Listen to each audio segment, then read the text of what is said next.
ऐसी खबर जिसे सुनकर आप हैरान हो जाएंगे। एक ऐसी ब्रेकिंग न्यूज से जिसकी जिहादी मीडिया का एक्सपोज होना तय है। जिहादी मीडिया का वो चेहरा आपके सामने आ जाएगा जिसे आपने आज तक नहीं देखा होगा।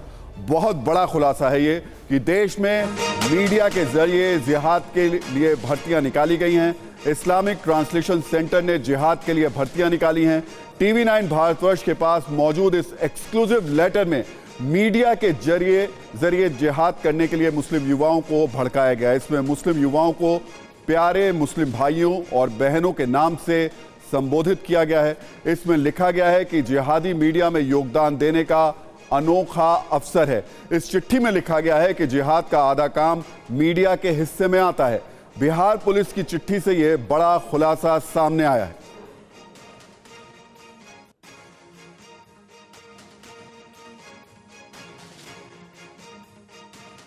और इस वक्त मेरे हाथ में बिहार पुलिस की वो चिट्ठी है, वो चिट्ठी जो कि कई सवाल खड़े करती है। ऐसा खुलासा जो आपके विश्वास को हिला देगा, क्योंकि इसके अंदर जो लिखा हुआ है उसमें इस जिहादी मीडिया का इस शब्द का इस्तेमाल किया गया है। सोचिए, एक सेक्शन है, हिंदुस्तान के अंदर है या फिर दुनिया में कहीं बैठा हुआ है, जो भारत में इस तरीके से जिहादी मीडिया का पूरा एक तंत्र चलाने की साजिश रच रहा है, जो चाहता है कि कुछ लोग, खासतौर से मुस्लिम युवक युवतियां, इस जिहादी मीडिया में शामिल हो और उनके हिसाब से काम करें।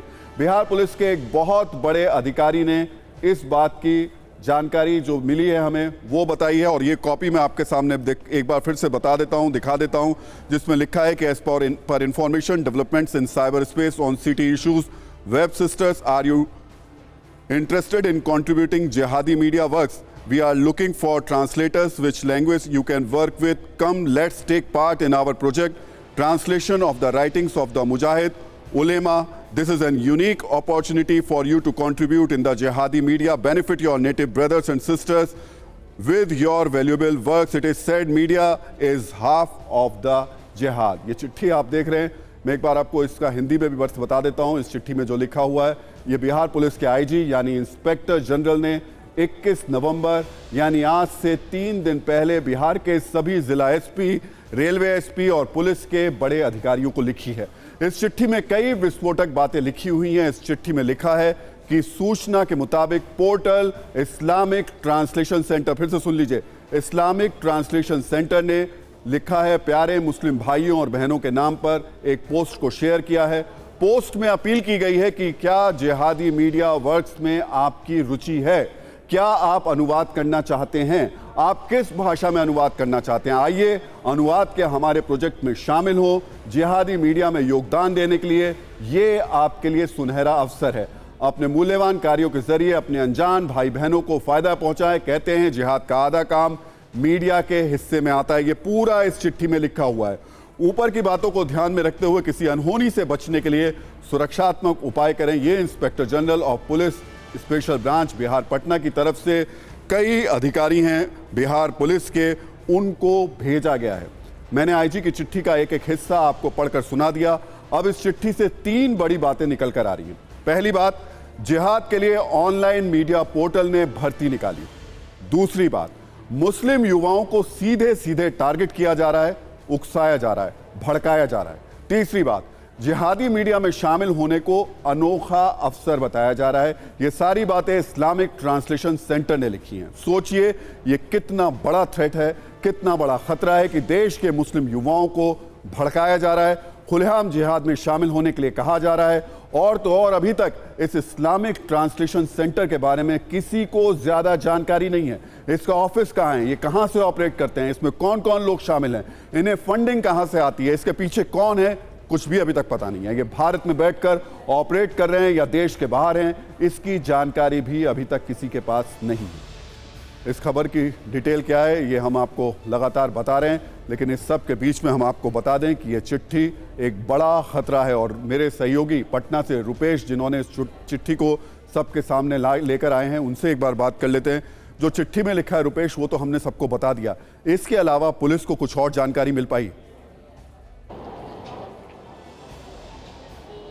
देखिए, ये इंटेलिजेंस की रिपोर्ट है और अंतर्राष्ट्रीय साजिश है, लेकिन अंतर्राष्ट्रीय साजिश के इस हिस्से को बिहार पुलिस को स्पेशली क्यों ये इंटेल दिया गया, वो इसलिए क्योंकि बिहार पुलिस को ही नहीं बल्कि पूरे देश के इंटेलिजेंस को ये पता है कि ये पीएफआई के प्लान बी का हिस्सा है। और जिस अधिकारी ने ये पत्र जारी किया या जिन्होंने कुछ इनपुट हमें भी दिया, उनका भी ये मानना है कि ये पीएफआई के प्लान बी का हिस्सा है। और अगर मोडस ऑपरेंडाई देखें तो लगभग समान है, क्योंकि युवाओं को सबसे पहले बरगलाना, उन्हें अपनी साजिश का हिस्सा बनाना, ये पीएफआई का भी मोडस ऑपरेंडी था। और ये जो प्लान चल रहा है कि सबसे पहले कि ये मुजाहिद उल्मा और उमरा की बातों को ट्रांसलेट करना है, चाहे वो स्थानीय भाषा हो या जिस भी भाषा में आप कंफर्टेबल हों, इस तरीके से बहालियों की तरह एक पोर्टल पे सूचना प्रकाशित करके और मुस्लिम युवाओं को आकर्षित करना। और कहीं ना कहीं इसके पहले भी जो पीएफआई जब यहाँ पर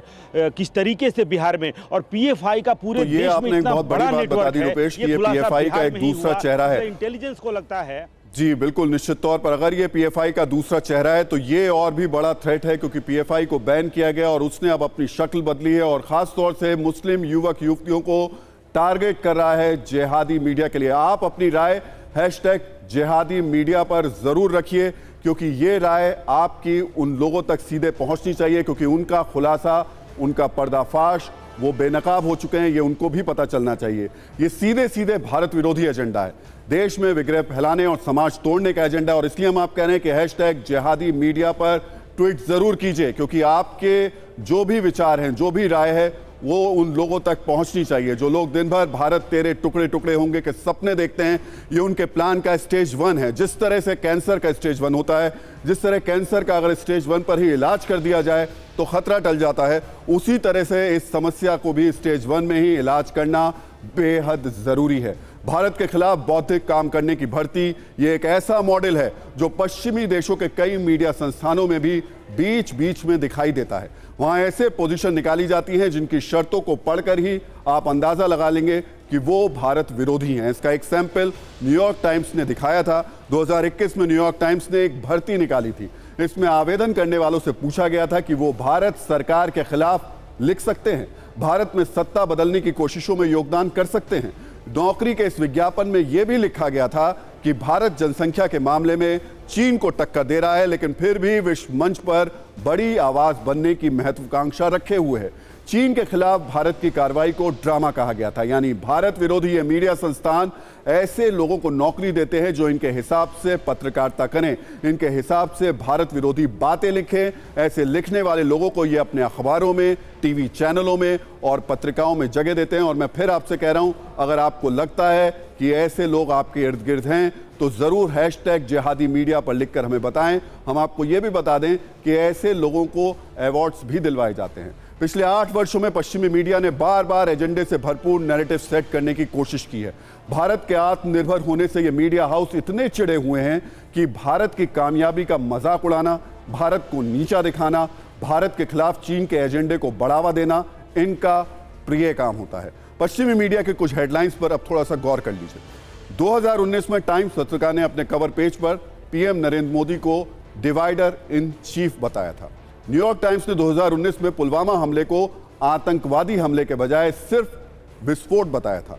न्यूयॉर्क टाइम्स ने एनआरसी का विरोध करते हुए यह लिखा था कि भारत हिंदू राष्ट्र बनने के करीब पहुंच रहा है। ऐसे उदाहरणों की कमी नहीं है। इस तरीके की हेडलाइंस से आप ये आसानी से समझ जाएंगे कि भारत विरोधी एजेंडा किस तरीके से काम करता है और इसमें मीडिया को कैसे इस्तेमाल किया जाता है। इस्लामिक ट्रांसलेशन सेंटर खुलेआम जिस तर्ज पर मुस्लिम युवाओं की भर्ती की कोशिश में लगा है और खुलेआम लिख रहा है कि जिहाद के लिए मुस्लिमों की जरूरत है, वो बेहद खतरनाक है। और मैं फिर से एक बार कह रहा हूं, #जिहाद मीडिया, ये हम लगातार इस वक्त ट्विटर पर इस पर लोगों की प्रतिक्रियाएं आ रही हैं, लेकिन आपकी प्रतिक्रिया, आपकी राय भी आना बेहद जरूरी है।